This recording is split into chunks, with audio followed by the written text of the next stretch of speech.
Hello, Joy Olson here, Blockbuster Fundraising, and we're engaged today in the never-ending debate.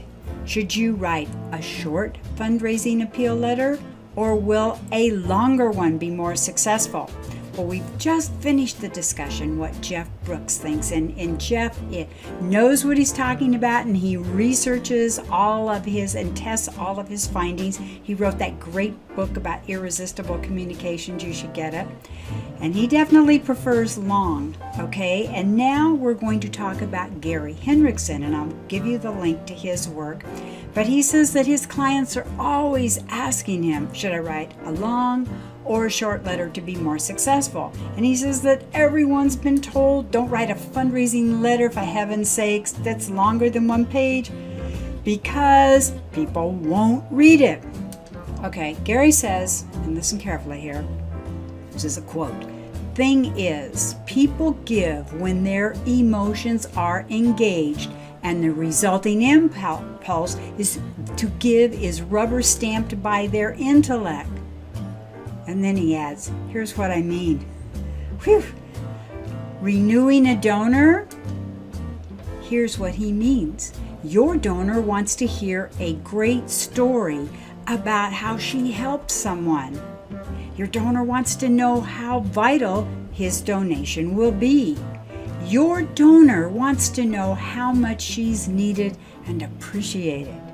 Your donor wants to know how much he should give. Your donor wants to know what her donation will accomplish. Say, are you acquiring a new donor? An acquisition letter? Well, he'll also want to know who you are and what your mission is.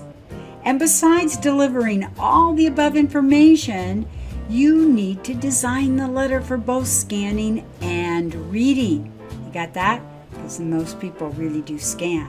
Your letter must be laid out for maximum readability, and that means large type, short paragraphs, plenty of white space, highlights, bold or underlined text, and a PS. Many experts tell us that that's all your donor's going to read, oftentimes, is your PS. So if you have that one board member who insists that people don't read long letters, well, guess what? They're right. Most people won't. They will scan the letter first. And those who are likely to give may peruse the letter more carefully after that first scan. That's why letter design is so important. And that's why Henricksen has written several posts about it. I'll give you the link to his blog. Because your letter has to both scan effectively and read effectively. That's important. It's important to remember. And because a picture is worth 1,000 words, you should add a photo that shows the story the text is telling. Add a photo that shows the story the text is telling. This so increases the emotional engagement. Do that in your emails too. Well, guess what? It's almost impossible to do all that we've talked about on just one page. Have you heard of Robert Bly? Well, Robert Bly's classic and invaluable The Copywriter's Handbook has a lot of great advice on the long versus short copy. The essence is that you need longer copy when, one, the decision is high in emotion, which making a donation clearly is. You need it when the donor needs information to determine whether sending you money makes sense. And you need it for acquisition letters to first-time donors. They need long copy. Lapsed donors need long copy. A faithful donor may need only a short request as long as you have kept her up to date on what her money has accomplished.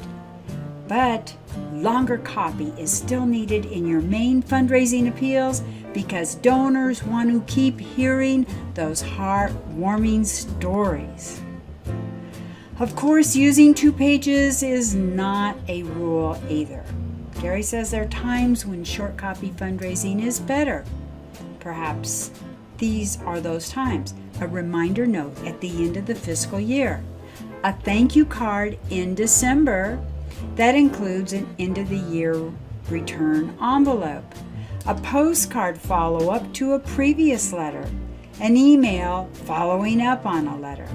So Gary Henricksen's final advice is, dun, dun, dun, dun, ignore those who say you have to keep it down to one page. Review some good examples. He's got some on his blog. Write a draft letter that covers the main points that donors need to know. Don't worry about how long your draft is. Then edit that letter to make it direct, simple, clear, informal, and readable. Okay? Hey, Joy Olson here of Blockbuster Fundraising and joyolsongroup.com. Having fun, answering your questions, giving you good ideas, hopefully great fundraising inspiration. We have hundreds of free fundraising videos on our Blockbuster YouTube channel. Find us, check us out, because we are fundraising inspiration just and right around the corner. Bye-bye. Thanks for having been here. It's been fun. And hey, comment, share, and let us know what questions you have about fundraising that you'd like to hear what all the experts have to say. Bye-bye.